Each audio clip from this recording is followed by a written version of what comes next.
Oke, selamat pagi teman-teman. Hari ini kita belajar tentang bagaimana mengoperasikan Scania ya. Sebelum mengoperasikan, kita wajib melakukan P2H atau pengecekan perawatan harian. Jadi kita memastikan unit kita aman sebelum dioperasikannya.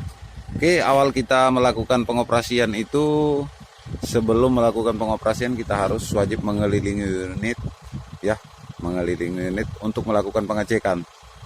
Jadi bukan hanya ngeliling-ngeliling aja, tapi melakukan pengecekan ya.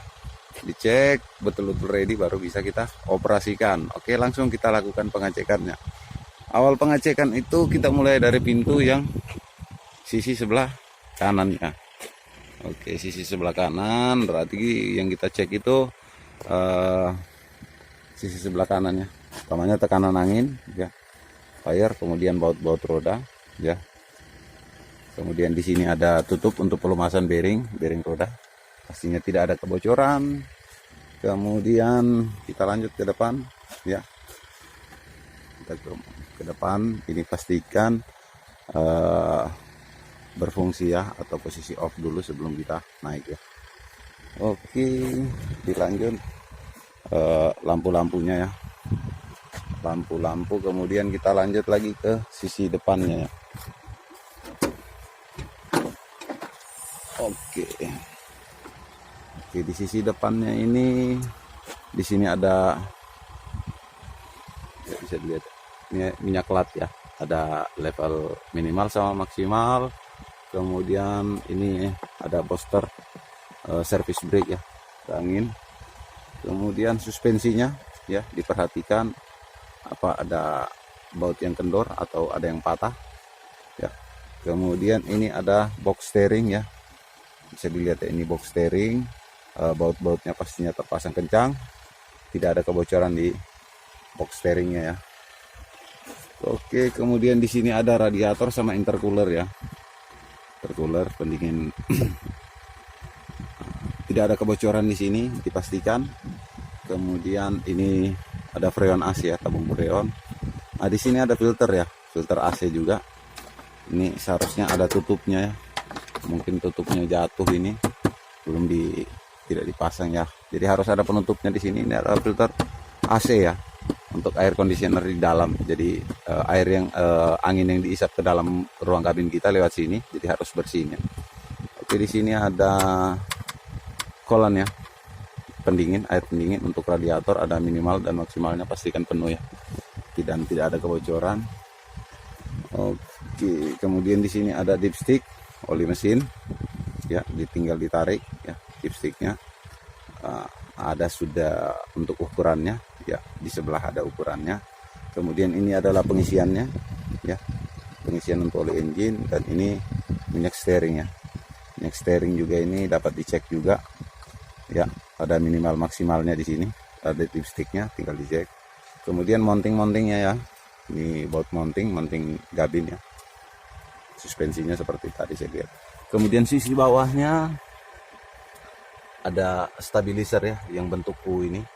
Nah, itu stabilizer. Oke, kemudian tidak ada kebocoran ya. Oke, chamber juga masih ada, chamber untuk brake yang itu ya, yang bulat itu, di ujung dari saya itu chamber brake ya, yang itu ya, dua-duanya masih nempel. Oke. Kemudian ini adalah air wiper ya, untuk pembersih kaca, pastikan isi. Kemudian sama ya, tekanan angin tetap dicek. Di sini ada air cleaner ya, jadi ditekan untuk membuang debu yang tersimpan di dalamnya. Karena saat hidup dia akan nutup, dan saat mati dia akan membuka, jadi cukup dibuang. Air cleaner aman, dia terkunci dengan baik ya, harus terkunci dia dengan baik ya. Oke, kemudian ini adalah oli hidrolik ya. Nah, di sini ada level minimal sama maksimalnya. Pastinya dia posisinya tetap ada di atas ya, tetap minimal seperempat dari garis atas. Kemudian tangki angin ya, tangki angin kita dipastikan dia masih nempel dengan baik ya, kelam-kelamnya. Oke, kemudian Di sini kita lihat ini kendali steering untuk sisi belakangnya ya ini. Ini namanya Drackling untuk sisi belakangnya, karena dia terdapat 2 tire ya untuk steering depannya. Untuk steering depan terdapat 2 tire. Jadi yang dipastikan itu ini Dracklingnya masih nempel bagus ya. Ini baut-bautnya masih ada tertempel dengan bagus ya, tidak ada yang nyangkut dalam pergerakannya steeringnya, nanti dites lagi. Kemudian ada di sini ada spring ya, ini Drackling. Kemudian itu adalah ya hidrolik Dracklingnya biar tidak goyang ya, fungsinya untuk menstabilkan steeringnya. Tuh yang saya lihat ya teman-teman. Nah, pastikan semua bautnya tertempel dengan baik ya. Ya kira-kira seperti begini model steeringnya. Itu ada T-rodnya ya, diperhatikan di sisi bawah juga ini ada T-rod yang melintang itu ya. Oke, kemudian ini transmisi ya, transmisi ini adalah hose hidrolik PTO untuk gerakan hidroliknya, tidak ada kebocoran. Kemudian di situ ada propeller shaft ya. Ya, propeller shaft yang menghubungkan putaran dari transmisi ke gardannya. Oke, tidak ada bautnya yang longgar. Kita lanjut lagi. Ini ada baterai ya. Baterai dicek terminal baterainya ya. Kepala baterainya tidak ada yang longgar, semuanya bagus ya. Oke, kemudian tangki angin sama ya. Lagi tangki untuk penyimpanan udara ya, untuk dipergunakan untuk brake. Pastikan dia masih tertempel baik lampnya ini, tidak ada goyang. Oke, kemudian ini kita lihat lagi propeller shaft lagi nih, yang ke belakang ya, arah belakang. Ini chamber ya, 2 biji chamber untuk pengereman. Situ adalah diferensial depannya, front diferensial untuk bagian belakang ada 2, jadi ini bagian depannya, tidak ada kebocoran olinya. Kemudian kita lihat dari sini ya teman-teman, bisa dilihat ya, yang ini di ujung jari saya ini ya, itu PTO ya. Ya di layar ada ya, ini PTO untuk menggerakkan pompa hidrolik ya. Yang itu adalah hose-nya yang tadi kita lihat di bawah ya. Kemudian yang ini spring ya, pastikan tidak ada yang patah ya. Busing-busingnya pelumasannya ada di sini, pelumasannya ada. Kalau mau memberikan pelumasan dari sini ya, ini ada nempel di ujungnya, pastikan tidak ada yang patah. Oke, T-rodnya masih nempel, ini T-rod ini sama. Nah, yang melintang kecil bulat ini ya, pastikan bautnya masih terpasang ya. Kemudian tidak ada kebocoran. Chamber juga ada, itu yang chamber yang itu ya, bulat itu ya, itu chamber. Masih ada semua, berarti sistem pengeremannya bisa kita bilang baik. Kemudian di sini ada, kita lihat ya, ini water separator ya. Water separator ini fungsinya untuk memisahkan bahan bakar sama dengan air ya. Jadi kalau dia banyak airnya, bahan bakar kita ada mengandung air, dia akan ada genang di sini airnya ya, ngendap. Ya, minyaknya akan di atas, bahan bakar di atas, dan airnya. Kalau kita mau buang airnya cukup ini dibuka aja ya. Bisa dibuka, airnya akan jatuh, setelah itu tutup kembali ya. Oke, kita lanjut sisi belakang. Pastikan ini sasis-sasis tidak ada keretakannya. Oke, kita lihat lagi komponen berikutnya. Yang ini di tengah, ini final drive namanya. Final drive, kemudian tekanan tire ya, angin tire tidak ada. Baut rodanya dipastikan ya, baut roda keliling ini ya, roda. Kemudian ini final drive, tidak ada kebocoran di sini. Oke, kita lanjut di sini. Yang ini namanya bugi ya, bugi ya, fungsinya untuk memegang spring ke bodi ya. Kemudian yang berlayar-layar itu spring, pengikat spring ini adalah U-bolt atau clamp spring biasa bilangnya. Pastikan itu tidak longgar, jadi kita harus ada hammer kecil untuk periksa ya, diketok. Oke, oh iya maaf ya. Oke, bisa dilihat ya. Yang ini mana? Yang ini namanya torque rod ya, yang ini di jari saya bisa lihat ya. Ya ini torque rod, ada 2 biji, bautnya masih ada ya. Ini torque rod, fungsinya untuk memegang gardan dan ke bodi ya, diferensial ke bodi. Oke, kita kita lanjut lagi. Belakang ini sama ya, ini masih final drive juga. Ke belakang kita lihat apa dicek di belakang ini. Yang pertama itu kondisi tailgate-nya ya, tailgate atau tutup pintu bak ya. Lock-locknya masih ada, masih terpasang ya. Ini lock tailgate ada 4 biji. Kemudian kita lihat ke bawah, ini yang ini stabilizer ya. Kemudian lampu kita bersihkan, ini masih kencang ya. Yang ini rantai untuk pintu tailgate ini ya. Rantai untuk pintu tailgate ya, masih kencang sama. Oke, kemudian lampu kita bersihkan ya, biasa tertutup lumpur, dibersihkan. Kemudian tidak ada, ini diferensial belakang, tidak ada kebocoran. Oke, kemudian karet rubber itu ya, rubber untuk penahan apa ya, diferensial biar tidak mentok ke bodi ya, itu rubbernya, karet rubber gitu ya. Stabilizer, busing stabilizer ya masih bagus ya. Nah, ini sudah mulai apa, stabilizernya sudah mulai aus ini. Nah, kelihatan nampak gesekannya. Oke, kemudian di atas itu ada torque rod juga, kita pastikan bautnya masih ada ya, torque rod. Oke teman-teman, bisa dilihat ya di sini.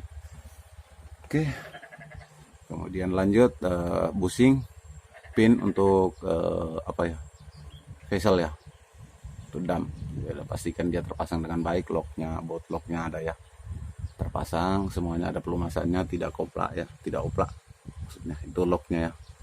Kemudian pinnya ada, karena kalau tidak ada locknya dikhawatirkan nanti saat dioperasikan dia akan jatuh nanti ya. Oke, kita lanjut lagi teman-teman. Sisi sebelah kanan sama ya,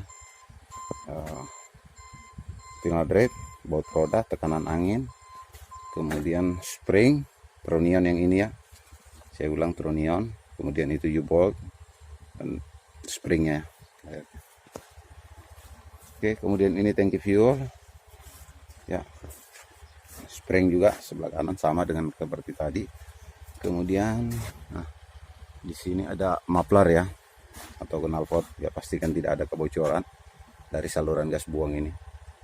Kemudian ini adalah root hidrolik ya, baut pemegangnya ke bezel ada, pinnya ini masih ada ya, kemudian pin bawah juga masih terpasang ada.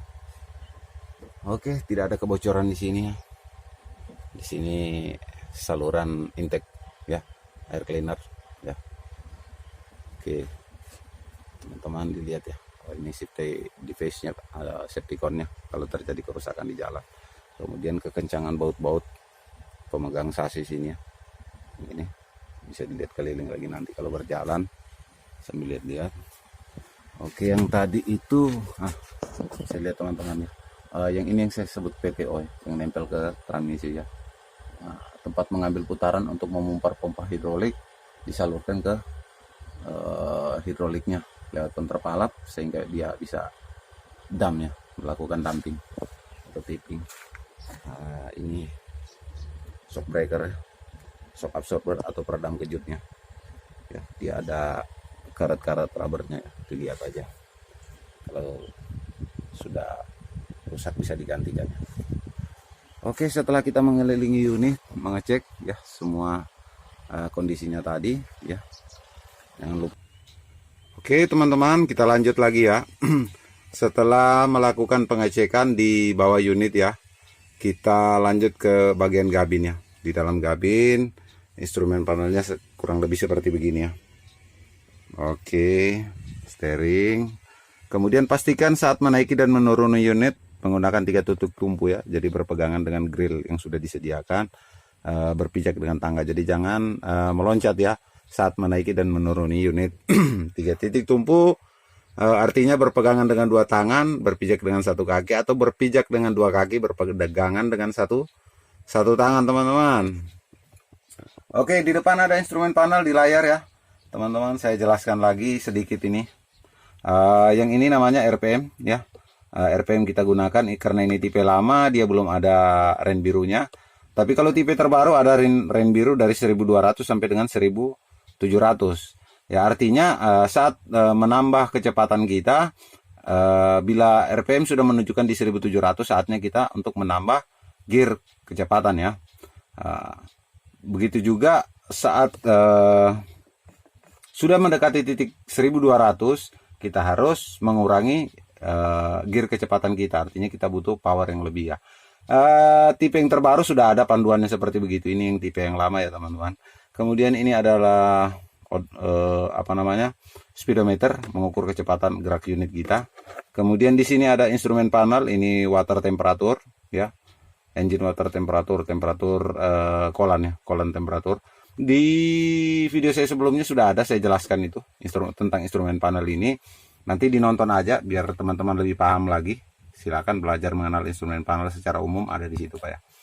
Lanjut di sebelahnya ini ada interwheel ya, interwheel dan interaxle.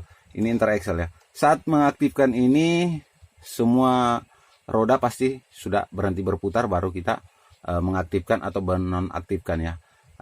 Ini interaxle, artinya penghubung antara dua gardan yang ada di belakang sana ya, atau menyamakan putaran antara dua gardan ya. Digunakan saat angkatan pertama ya, di front loading dengan beban yang berat. Kemudian digunakan juga saat medan yang licin ya, berpotensi untuk kita slip ya. Kemudian ini interaxle itu maaf ya, ini interwheel adalah pengunci semua roda. Jadi 4 sisi roda yang ini sudah terkunci semua sama putarannya. Tidak boleh kita bermanuver atau berbelok ya, hanya bisa digunakan saat lurus. Jadi ini digunakan hanya seperlunya aja ya. Saat medan-medan yang berat ya, dengan tidak berbelok kita bisa gunakan ini ya. Oke, karena kalau kita paksakan berbelok akan ada komponen yang rusak tentunya. Ini adalah lampu kerja, wajib dihidupkan saat beroperasi.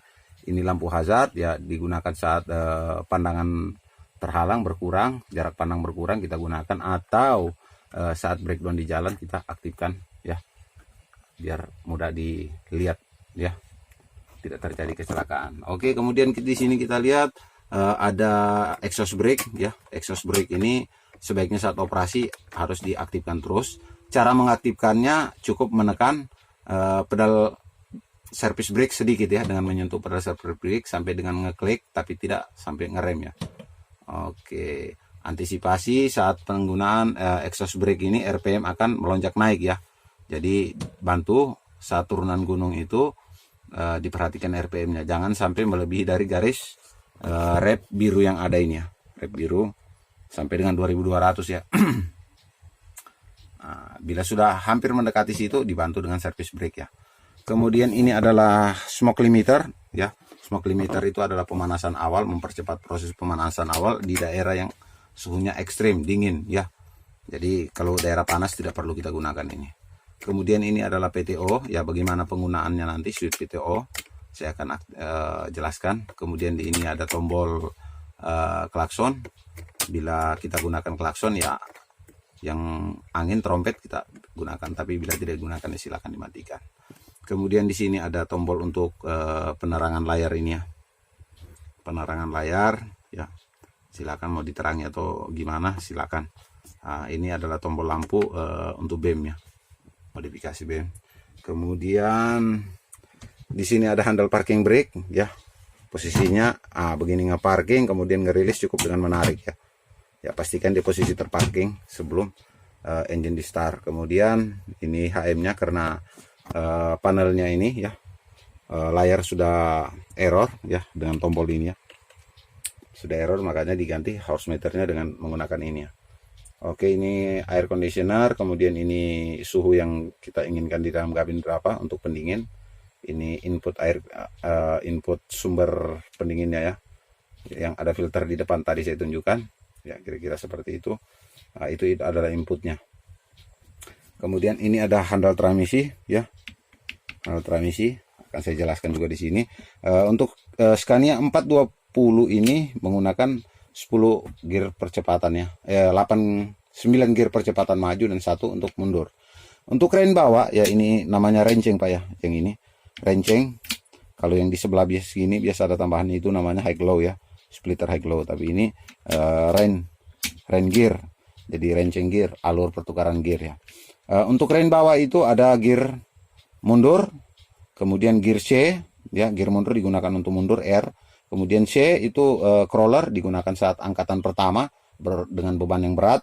Kemudian 1, 2, 3, dan 4 itu rain bawah. Nah, bila mau mengganti di rain atas atau rain 5, 6, 7, 8 itu kita harus memposisikan di atas dulu, baru kita menekan clutch dan menukar ke gearnya ya. Jadi untuk kelima kita tekan dulu, sudah 4, kemudian kita ke 5, tekan dulu ke atas, kemudian dimasukkan di pada lubang yang 1 ya. Gear 1 dia akan masuk di 5 dan begitu seterusnya. Nah, begitu juga mau menukar akan menurunkan dari 5 ke 4 sebaiknya diturunkan dulu, baru kita melakukan pengurangan, kembalikan ke 4, masuk lagi dia di lubang yang 4 ya. Paham teman-teman ya? Jadi jangan saat menginjak clutch baru kita pindahkan ini ya, bersamaan terjadi tabrakan di dalam, suara transmisi akan kasar itu ya. Oke teman-teman, kemudian di sini ada lock adjustment steering ya. Ya bisa dilihat di sini. Ya, lock adjustment steering ini sudah rusak tombolnya. Di sini ada gambar lock dan buka lock di sini. Jadi bisa di steering maju mundur steeringnya ini ya. Ini bisa bergerak maju steeringnya ini ya, bisa maju, bisa juga mundur ya. Atau kita pendekkan bisa dengan menekan tombol ini ya, membuka dan menutup lock. Kemudian di sini ada tombol wiper ya, wiper, kemudian rating maju kiri dan kanan. Kemudian di sini ada wiper ya, ini rating, kemudian wiper ya. Oke, kemudian tata cara penggunaan cruise control ya teman-teman.